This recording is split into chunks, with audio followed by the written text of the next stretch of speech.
चल अदालत।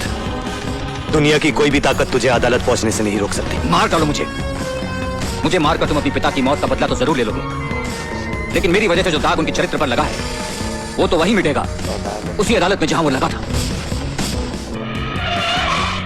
बस बस बस, रुक जाओ रवि बाबू, रुक जाओ। यहाँ तक आ गए, बहुत आ गए। अब इस रेखा को मत लांघना। एक रेखा ही तो लांघी थी सीता मैया ने। आधी रामायण दुखों में गुजर गई। तुम्हारी तो वैसे ही कष्टों में कट रही है, काहे को और दुखों को न्योता देते हो? हाँ लाओ, मुझे दे दो, लाओ।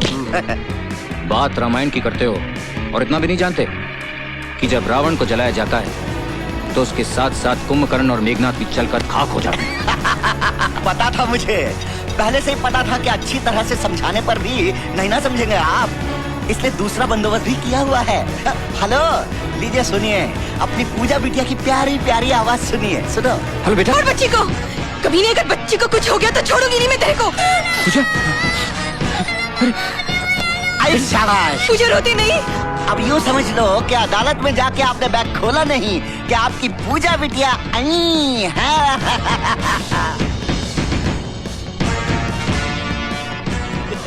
हरामजादे, तू क्या समझता है कि तू मौत का नंगा नाच नाचेगा तो मैं डर के अपने इरादे बदल लूंगा?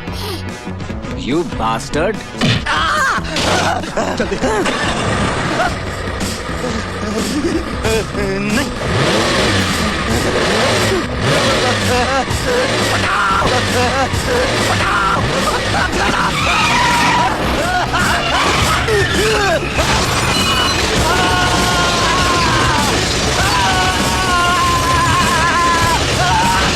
क्या आज कमिश्नर सत्यप्रकाश को चरित्रवान साबित करके मिस्टर रवि वर्मा क्या हासिल करना चाहते हैं, जबकि एक दिन खुद इसी अदालत में खड़े होकर इन्होंने कमिश्नर सत्यप्रकाश को रिश्वतखोर साबित किया था और हमने इनकी जोरदार दलीलों पर तालियां बजाई थी।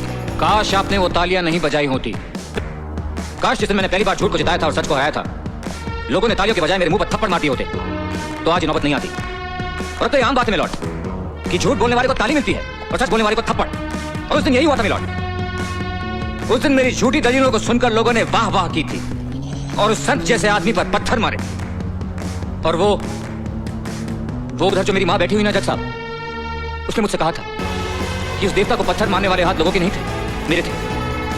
और उसने बिल्कुल ठीक कहा था जज साहब, ठीक उसी तरह जैसे सत्यप्रकाश जी का कत्ल फांसी के फंदे से नहीं हुआ था।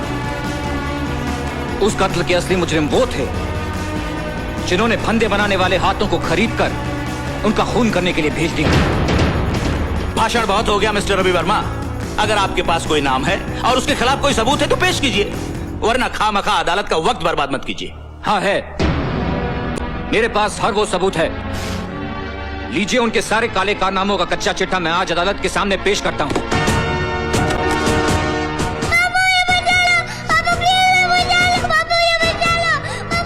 रवि, क्या बात है? कुछ नहीं, सोच रहा हूं धर्म, इंसाफ और सच्चाई की लड़ाई में गुरुओं ने भी अपने बच्चों को कुर्बान कर दिया था। देखता हूं आज उसकी अदालत में मेरी कुर्बानी क्या रंग लाती है।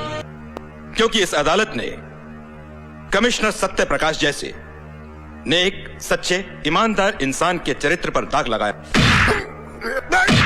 हम उनके मरणोपरांत उनसे क्षमा याचना करते हैं और कबूल करते हैं कि कभी कभी कानून भी अपराधियों की चालाकी में उलझकर गलती कर बैठता है। अदालत यह हुक्म जारी करती है कि कमिश्नर सत्यप्रकाश के खून के इल्जाम में तेजेश्वर सिंघाल को फौरन हिरासत में लिया जाए और इन पर बाकी मामलों के मुकदमे चलाए जाएं। रवि, पूछा